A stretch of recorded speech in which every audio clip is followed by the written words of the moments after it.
Namaste, einen schönen in die Runde, ich grüße dich, ich hoffe es geht dir gut und du bist guter Dinge. Ja, da bin ich wieder. Wie letztens besprochen, heute der zweite Teil zum Thema meine Souveränität, wobei es geht immer um deine Souveränität. Und im ersten Teil ging es jetzt einmal darum, wo kommen wir her. Da gibt es dann aber noch ein zweites, eventuell ein drittes Video, damit dass sich das Ganze vervollständigt. Da ging es einmal nur um ein Anreißen, damit dass wir uns unserer Göttlichkeit bewusst werden.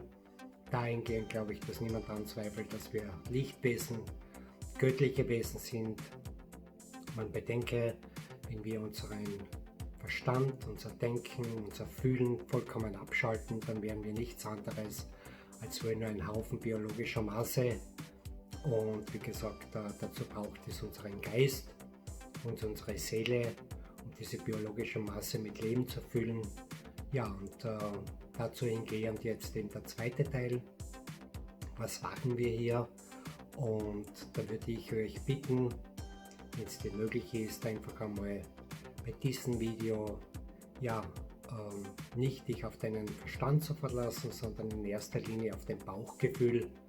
Das ist die Stimme deines wahren Ichs und somit schaffst du Freiraum, schaffst du Platz für Neues und dahingehend, fangen wir an. Hineingeboren in eine simulierte Welt, ohne Handbuch und ohne Betriebsanleitung.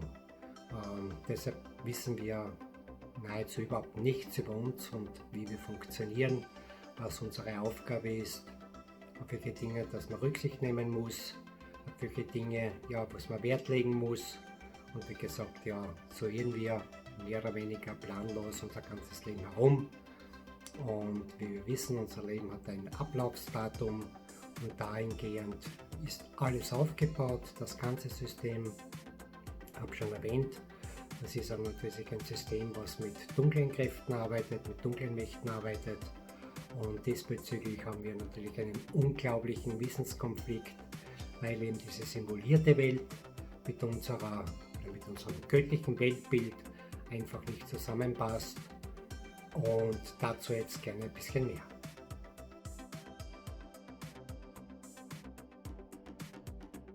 Dazu möchte ich gerne mit einen 10 Sekunden anfangen und ich werde immer wieder im Laufe der nächsten Videos gewisse Dinge wiederholen. Nicht weil ich vergesslich bin, sondern weil es wichtig ist, dass du das immer wieder in dein Bewusstsein, vom Unterbewusstsein in dein Bewusstsein holst und wie gesagt, das schadet dann ja nichts. Also folgende Situation: Ich halte nichts von den menschengemachten Gesetzen, Religionen und Wissenschaften und deren ihre Bräuche und Rituale. Warum nicht? Ganz einfach, weil es nicht meinem göttlichen Weltbild, auch nicht deinem göttlichen Weltbild entspricht. Und bevor wir das uns genauer ansehen, warum das wir hier sind, wäre es einmal wichtig, einfach einmal, weil ich das ja auch immer wieder erwähne, diese simulierte Welt, was ist da jetzt im Grunde genommen damit gemeint? Und weil sich sehr viele in einer simulierten Welt befinden, vollkommen ahnungslos nichts anderes kennen und somit ist das eine sehr trügerische Geschichte. Und da gehen wir jetzt gerne mal zurück in unsere Kindheit. Jeder von uns selbst weiß anhand eben von diesen zwei Erfahrungen, was mit einer simulierten Welt gemeint ist. So grundsätzlich, das ist euch sicher schon aufgefallen, vielleicht habt ihr das als Kind auch miterlebt. Das heißt, wenn Kinder das erste Mal zum Friseur kommen, wenn sie das erste Mal die Haare geschnitten bekommen, dann weinen sie im Regelfall. Also von 10 Kindern weinen 9 Kinder. Warum ist das so? Also man kann sich das so vorstellen, alle unsere Haare, das sind alle Antennen. Die sind wichtig für uns und deshalb, wenn sich jetzt gerade eine Lady nicht entscheiden kann, einen Haarschnitt oder die Haare zu lassen, dann empfehle ich, vielleicht die Spitzen zu schneiden, aber im Weiteren seine Haarpracht vorerst einmal stehen zu lassen. Das hat eine gute Berechtigung. Ist ein bisschen Widerspruch. Ich persönlich habe jetzt gerade vor 3 Tagen die Haare geschnitten. Das hat aber einen ganz speziellen Grund. Das ist ein Prozess des Redens, ein Ritual, was man anwenden kann, um Vergangenes abzustreifen. Aber im Regelfall ist es besser, man lässt die Haare als wie man alternativ sie dementsprechend entschneidet. Zum Zweiten, das kennen wir auch aus unserer Kindheit, wann weinen Kinder, wovor haben Kinder Angst? Und jetzt bringe ich es gleich auf den Punkt, vor Nadeln, vor Spritzen. Kinder sind, wenn sie hier reinkarnieren, noch relativ unbescholten, rein, und so ist es von der göttlichen Ordnung her angedacht. Wir brauchen keine Fremdkörper, wir brauchen schon gar keine Gifte in unseren Körper. Das ist eine ganz natürliche Abwehrreaktion von unserer göttlichen Intelligenz, dass wir eben, wie gesagt, ja, da dementsprechend das eben nicht brauchen, und Kinder geben sich halt dazu bemerken, in dem Fall, dass sie eben weinen, weil sie eben das spüren, dass sie das nicht brauchen. Wir sind eine geschlossene, vollkommene Einheit, und da, wie gesagt, haben Fremdstoffe und schon gar nicht Gifte, nichts in unseren Körper verloren, und wie gesagt, Kinder bringen das halt in dem Fall so zum Ausdruck. Ja, dann geht das Ganze weiter. In der Schule, da kommen jetzt schon ein paar Wörter, die sind auch alles simulierte Wörter, zum Beispiel das Wort, wenn man in die Schule kommt, unterrichten. Ja, wenn man jetzt das Wort, Entschuldigung, wenn man sich jetzt das Wort genauer ansieht und man das aufteilt, dann kommt unterrichten, unten minus richten. Das heißt, es wird schon unten gerichtet, ja, schon in deiner Ausbildung, in diesem simulierten System. Da wird schon klassifiziert. Da habe ich ja beim letzten Video drüber gesprochen, über mein Deutsch und über meine Rechenkünste und über mein Deutsch. Und wie gesagt, unterrichten heißt immer die Leute unten halten. Ja? Und wenn unterrichten, immer unter ihrer Würde, unter ihren Möglichkeiten und unter ihren Rechten. Und dann geht es so weiter. In dem Fall, das ist heute schon alles kombiniert. Das ist dann die Unterhaltung, was dazu kommt in dieser simulierten Welt. Wenn man jetzt Unterhaltung wieder aufsplittet, Unterhaltung, unten halten. So, die Leute immer unten halten, nicht ihnen die Möglichkeit geben, dass sie, wie gesagt, aufsteigen in ihrer geistigen, spirituellen Entwicklung. Ja, und in dem Fall, wie gesagt, wird das unterbunden mit Unterrichten, Unterhalten, und das sind so Auszüge aus unserer simulierten Welt. Ich bringe jetzt gerade ein aktuelles Thema, weil es uns alle betrifft, wie sich diese simulierte Welt zu erkennen gibt. Scusi, Corona. Also niemand kann das schon mehr hören, ich schon gar nicht. Ich hatte niemals Angst, an Corona zu erkranken, und ja, ich weiß nicht warum und wieso, das ist einfach von innen raus das Gefühl einfach, dass ich hier geschützt bin und dass ich hier keine Ängste haben brauche und schon gar keine Panik. Und spielen wir mal so eine Situation durch in dieser simulierten Welt in Bezug jetzt eben auf unsere Veränderungen. Das betrifft uns ja nahezu alle. So, dazu möchte ich mit einem Statement von unserem Bundeskanzler, also nichts von unseren, meine ist es nicht, vom Bundeskanzler Kurz, Bundeskanzler in Österreich, zu Worte geben, der was vor 14 Tagen meinte, bis Ende des Jahres wird jeder in seiner Familie einen Corona-Toten aufweisen. Also alleine diese Aussage schon, merkt man das jetzt nicht vom Verstand her, sondern vom Gefühl her. Da geht es darum, Angst und Panik zu produzieren. Gehen wir ein bisschen weiter rein. Wie sieht das jetzt aus? Wie wird es uns jetzt sozusagen angeboten? Wie wird es aufbereitet? Wie sieht so eine Simulation aus? Ich glaube, mittlerweile hat es jeder verstanden, dass dieser Coronavirus nichts anderes ist als ein bald Wiesenvirus, vielleicht sogar eine abgeschwächte Form von einem Grippevirus, und dass diese Aussagen, was an und für sich jetzt vom System, von den Systembetreibern über die Politik und die Mainstream-Medien im Zuge ihrer Propaganda uns ein Bild erschaffen, das ist ja nahezu, stehen wir da kurz vor einem Weltuntergang, und dazu jetzt folgende Situation. Dieser Coronavirus, wie gesagt, ist nahezu ungefährlich, und die Mortalität. Also da gibt es genug Videos auch schon, was hier Informationen preisgeben, also die Mortalität im Vergleich zu einer Grippewelle zu den Infizierten sogar geringer als wie jetzt die Grippetoten der vergangenen Jahre. Und dieses Bild, was da erschaffen wird, ja, und wo wir uns jetzt momentan befinden, ich nenne jetzt einfach nur mal solche unglaublichen Triggerworte wie Social Distance. Ja. Das hat einen Grund, warum dass wir diesen 1,5 Meter Abstand halten sollten, da komme ich aber gleich dazu. Aber jetzt einmal fangen wir von Anfang an. So, grundsätzlich, wir haben das jetzt erkannt, eben, dass das nichts anderes als eine Lüge ist. Und die halten aber nach wie vor für Agenda fest, ziehen das gnadenlos durch. Da gibt es in dem Fall von oben her keine anderen Unterweisungen. Und so wie gesagt, finden wir eben genau das, wie es sich uns offenbart draußen, wie es sich widerspiegelt, finden wir das vor. Fangen wir jetzt einmal an, der Virus, gehen wir mal davon aus, das ist unbedenklich. Was sind jetzt die sogenannten getroffenen Maßnahmen? Ja, da gibt es jetzt eben diesen Mundschutz. Mittlerweile ist es auch bekannt, dass dieser Mundschutz, also mittlerweile, ich habe ein paar Videos gesehen, da hat man 9 verschiedene Mundschutze, grammatikal ist sicher nicht richtig, aber ihr wisst, was ich meine, 9 an der Zahl getestet. Und wenn man jetzt zum Beispiel einen Raumspray hernimmt, ja, mit dieser Sprühdose, und man sprüht da vor der Maske, sprüht man das drauf, dann sieht man das auf der anderen Seite nahezu 1:1 durchgeht.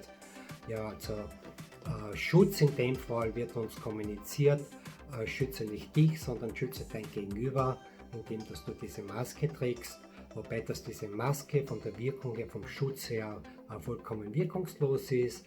Was jetzt aber noch dazu kommt, dadurch, dass eben die Menschen diese Maske tragen, passiert etwas, und zwar den Sauerstoff, den was wir einatmen, und den Kohlendioxid, was wir ausatmen, abatmen. Dieses Gemisch wird natürlich jetzt von der Zirkulation her, wenn man diesen Mundschutz aufhat, wird er natürlich unterbrochen. So, da kommt dann im Weiteren dazu, dass die Infektion, die Viren, Bakteriengefahr in dem Fall natürlich rasant im Körper steigt. Zudem führt es auch zu einer Übersäuerung des Körpers, wie mit der Lunge, dann zum Körper. Im Weiteren ist eben das Tragen von dieser Maske, weiß man mittlerweile, vollkommen anders, das wird uns vollkommen anders verkauft, dargestellt, als was es tatsächlich ist. Ihr wisst da schon, was ich da meine. Und wie gesagt, ja, was da jetzt noch passiert, die Leute tragen diese Maske und in der Hoffnung und in dem Glauben, dass sie geschützt sind, ist dem aber nicht so. Wenn man sich das im Detail ansieht, ist es sogar so, dass es gesundheitsfördernd, schädigend ist. Und was jetzt noch dazu kommt, und ich bringe es jetzt auf den Punkt, warum wir zum einen diese Maske tragen und zum anderen, warum wir diesen 1,5 Meter Abstand brauchen. Zum einen, die Maske tragen wir nichts anderem, um dementsprechend den Systembetreibern einen Gefallen zu tun.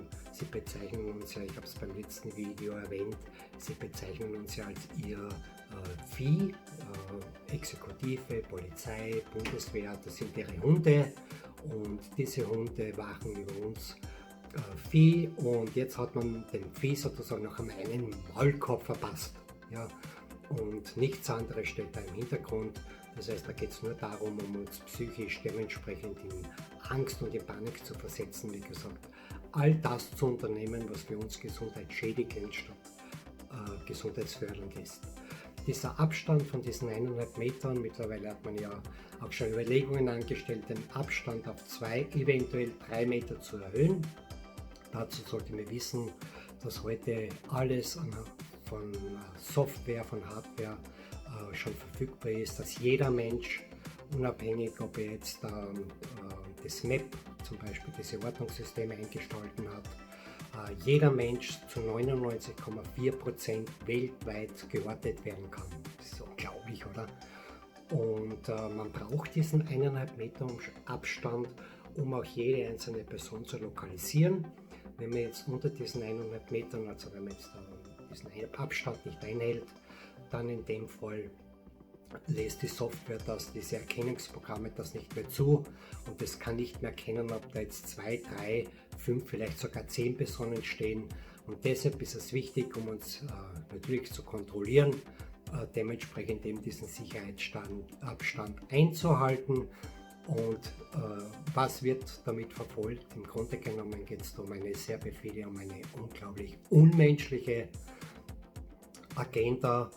Zum einen Zielsetzung, dass man uns alle durchimpft und zum zweiten, dass man uns dann natürlich auch alle chippt und somit, wie gesagt, wäre die Kiste zu und das Endresultat wäre dahingehend so, dass du in deiner Blutlinie nahezu in 2 Generationen niemanden mehr hast. Das ist das Ziel, dementsprechend hier die Menschen im Weiteren auch zu minimieren und wie gesagt, ja, das ist natürlich schon sehr gruselig. Und deshalb wissen wir vorne und hinten nicht, wo die Reise hingeht. Wir sind total verwirrt, wir kennen uns nicht wirklich aus. Und jetzt bringen wir da ein bisschen ein Licht in die Dunkelheit und dazu folgende Informationen. Ja, warum sind wir hier? Also grundsätzlich, ich bringe es gleich auf den Punkt, ist knallhart, tut mir wirklich leid. Unsere durchschnittliche Lebenserwartung, Männchen und Weibchen gemischt, sind wir bei 74 Jahren.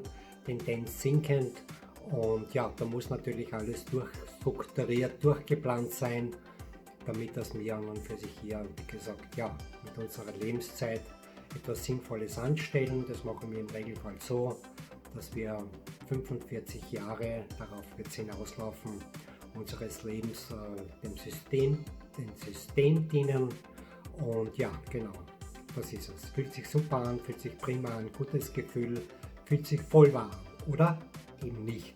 Ja, also das ist ein Widerspruch in uns, wir spüren das.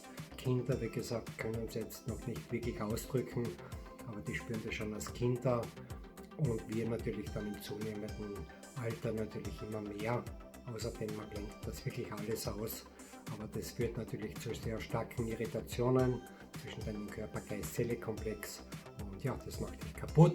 Und das bringt dich immer wieder in die Lage, dass du permanent immer wieder hierher kommen musst. Das ist dann das nächste Video, wo ich dann ja, darüber spreche, wo wir denn hingehen. Also das ist in den alten Bibelschriften noch alles wiederzufinden. Wir sind tatsächlich Geistwesen, Lichtwesen und reinkarnieren so lange auf Gottes Erden, bis wir unsere Erfahrungen gemacht haben. Und um welche Erfahrungen geht es jetzt? Es geht nicht um unsere berufliche Laufbahn, um dementsprechend hier ja, dem System dienlich zu sein und sich dahingehend zu profilieren, sondern man sollte wissen, wir sind in unserer Göttlichkeit dreifaltig, also unsere Göttlichkeit, unsere Dreifaltigkeit, das setzt sich zusammen aus unserem Körper-Geist-Seele-Komplex. Ja, und wenn man einen Spiegel hernimmt, und man sieht in den Spiegel hinein, dann sieht man an und für sich seine physische Präsenz, seinen Körper.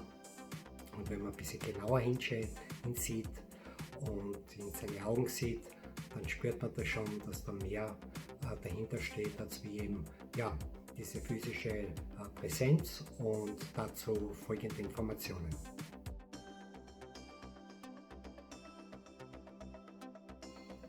Ja, zum einen sind wir hier, um uns zu erinnern, da komme ich gleich dazu, und zum zweiten, um unsere Erfahrungen zu machen. So, warum können wir uns nicht erinnern auf unser vorangegangenes Leben? Manche behaupten, sie können das, das ist durchaus möglich, aber ich jetzt in dem Fall kann mich auf meine vergangenen Leben nicht erinnern, habe da irgendwo, ja, ich sage mal, Bilder im Kopf, aber wie gesagt, jetzt in dem Fall mich darauf zu stützen und hier jetzt eine ehrliche Aussage zu tätigen. Ich kann mich jetzt auf meine vorigen Leben nicht erinnern, das ist aber auch Gottes gewollt.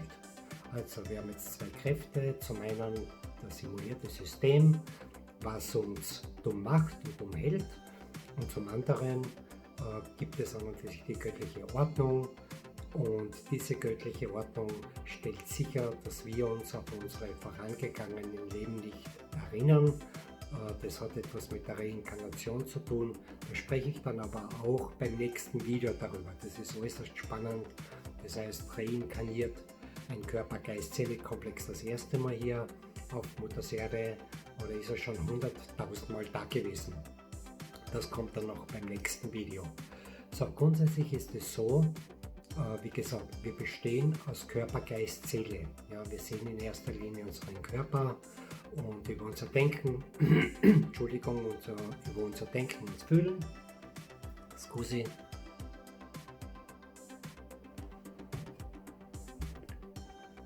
Über unser Denken und Fühlen lässt sich schon erkennen, dass da mehr dahinter steht. Und das nennt man einfach unseren Körper-Geist-Seele-Komplex. So, jetzt möchte ich es aber nicht überziehen, weil, gut, ich möchte doch zwei Fragen stellen. Ja? Zum einen, das, was du jetzt hörst, das kommt von mir. Das, was du siehst, das bin ich. Aber das, was du über mich denkst und fühlst, das bist du. Und das ist jetzt an und für sich eine sehr, sehr spannende Geschichte, weil wir eben uns zusammenstellen aus einem Körper-Geist-Seele-Komplex. Und wir sind hier, ich habe jetzt vergessen das zweite. Und das zweite ist, wenn man heute einen Menschen fragt, wo der Sitz seiner Seele ist, dann wird er im Regelfall immer irgendwo auf seinen Korpus zeigen, ja, im Brustbereich, im Herzbereich. Da hat man so das Gefühl, dass der Sitz der Seele ist.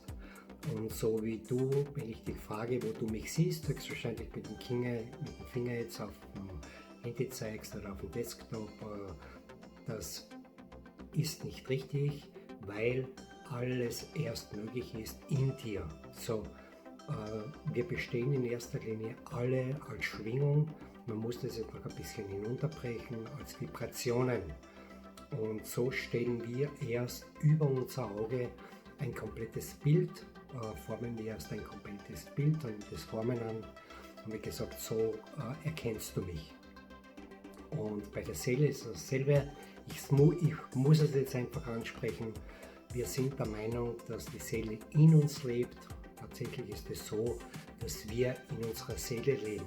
Und das aber auch nicht in unserer ganzen Seele, sondern nur in einem gewissen Seelenanteil. So, jetzt müssen wir einfach ein bisschen loslassen.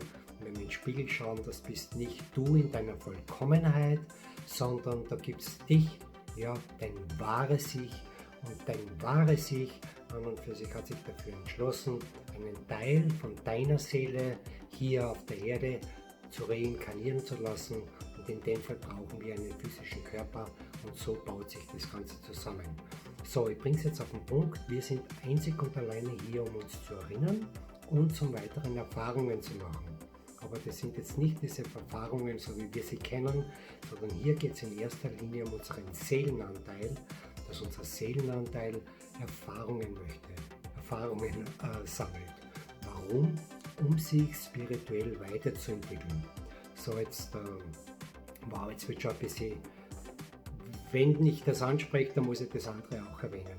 So, da geht es jetzt darum, diese Erfahrungen, was deine Seele, dein Seelenanteil hier macht, der ist wichtig, damit du dich, also dein wahres Ich, spirituell weiterentwickeln kannst. Und man kann sich das so vorstellen wie eine Spirale, die sich nach oben hin öffnet. Und je nachdem, wo wir jetzt mit unseren Erfahrungen sind, das inkludiert auch die Seelenerfahrungen in unseren vorangegangenen Reinkarnationen, da befinden wir uns irgendwo, ja, in dieser Spirale. Und zunehmend nach oben gewinnen wir an Dichte, an Erkenntnis. Ja, und das bringt uns unseren göttlichen Ursprung immer näher. Ja, und deshalb, wie gesagt, sind wir hier. Ich weiß, unglaublich, wenn du das noch nie gehört hast. Das ist alles, wie gesagt, ja, schon sehr komisch, alles irgendwie verdreht.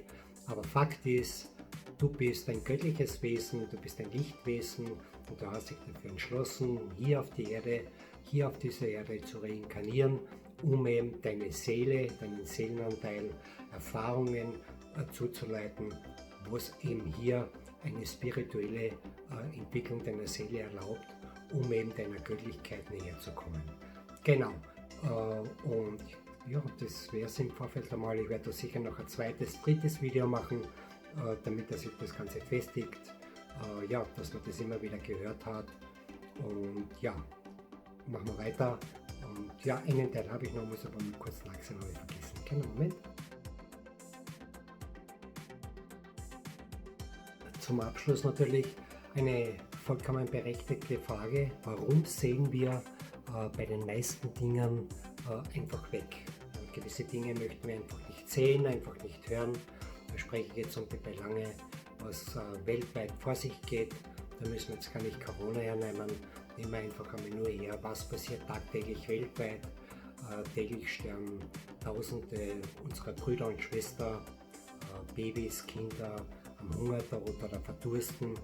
Und wenn man dann zum Beispiel, ich habe das schon probiert bei einem Video, wenn ich dann zum Beispiel Dinge anspreche wie Kindermissbrauch, Menschenhandel, Pädophilie, da machen die Menschen, da machen die Leute natürlich sofort zu. Warum machen sie zu? Weil ihnen das nicht unserem göttlichen Weltbild entspricht, und das löst natürlich einen Schmerz aus, und diesen Schmerz wollen wir nicht, und deshalb, wie gesagt, sind wir dazu verleitet, all diese Dinge zu verdrängen, und wie gesagt, am liebsten wird man davon nichts hören und nichts wissen. So einfach ist es aber nicht, weil genau eben das den Systembetreibern es ermöglicht hat, mehr oder weniger das Zepter in die Hand zu nehmen, und die wissen ganz genau, wie wir funktionieren, und somit, wie gesagt, war es ihnen möglich, uns dahingehend so abzustumpfen, und dahingehend, wie gesagt, eben das Resultat, dass wir das alles nicht sehen, nicht hören wollen. Aber das ist jetzt vorbei, die Zeit ist gekommen, wir können nicht länger wegschauen. Und wie gesagt, dieser Druck baut sich immer mehr auf, wir spüren das auch, und wie gesagt, ja, schlussendlich sehen wir ja, was da draußen abgeht, und wie gesagt, das ist an und für sich dann das Resultat von dessen. Und wie gesagt, der nächste Schritt wird sein, das erwähne ich noch kurz, der nächste Schritt wird sein, dass wir uns unserer Souveränität annähern, uns unserer bewusst werden, unserem wahren göttlichen Ich bewusst werden, unserer schöpferischen Möglichkeiten bewusst werden, und wie gesagt, dann kriegen wir das alles auch wieder in geordnete Bahnen, und dann schaut die Welt gleich viel schöner aus, als was wir augenscheinlich glauben, von ihr zu halten. Wobei die Welt ist wunderschön, die Erde, Welt, man muss den Vorhang wegziehen, unter der Welt kommt die Erde hervor, die Mutter Gaia. Die simulierte Welt hat uns, also die Systembetreiber haben uns quasi einen Teppich darüber gelegt und nennen das Welt. Und wie gesagt, nein, es geht um unsere Mutter Erde. Und genau. Okay, habe ich was vergessen? Ich glaube nicht. Ich glaube, ich habe alles. Ich werde noch mal kurz Pipi gehen, wenn mir dann noch was einfällt. Ja, dann spreche ich das noch auf. Okay. Ist mir doch noch was eingefallen. Also grundsätzlich, wenn wir jetzt, ich bin mit der Brille weg, ich bin ja mit Brillenträger, und ich sehe jetzt da kaum die Linse vor mir. Also,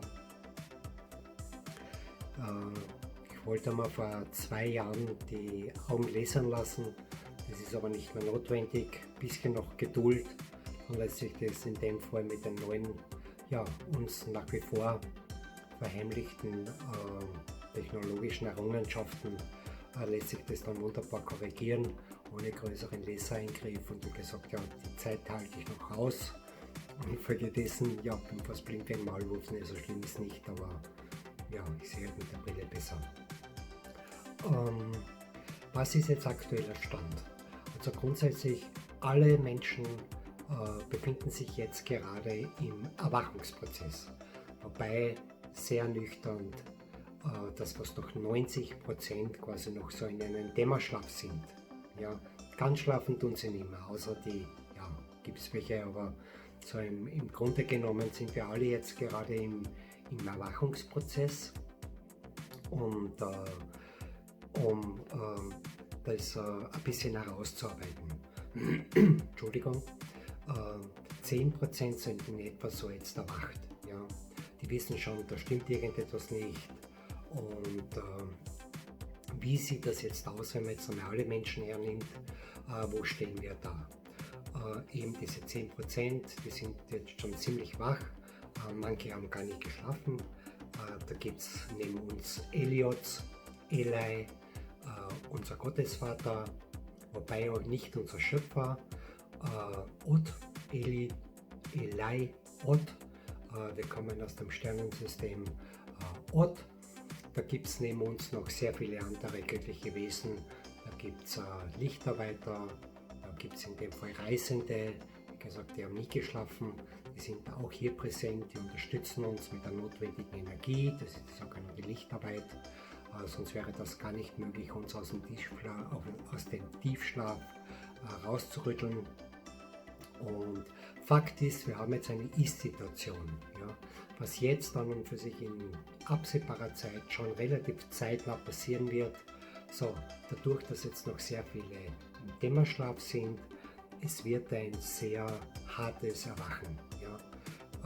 Das heißt, wie am Montag, Dienstag, Mittwoch bis am Freitag, wenn dieser grindige Wecker läutet, ja, der was dich raus hämmert aus dem Bett, so wird das in etwa auch sein, aber natürlich in einer verschärften Form.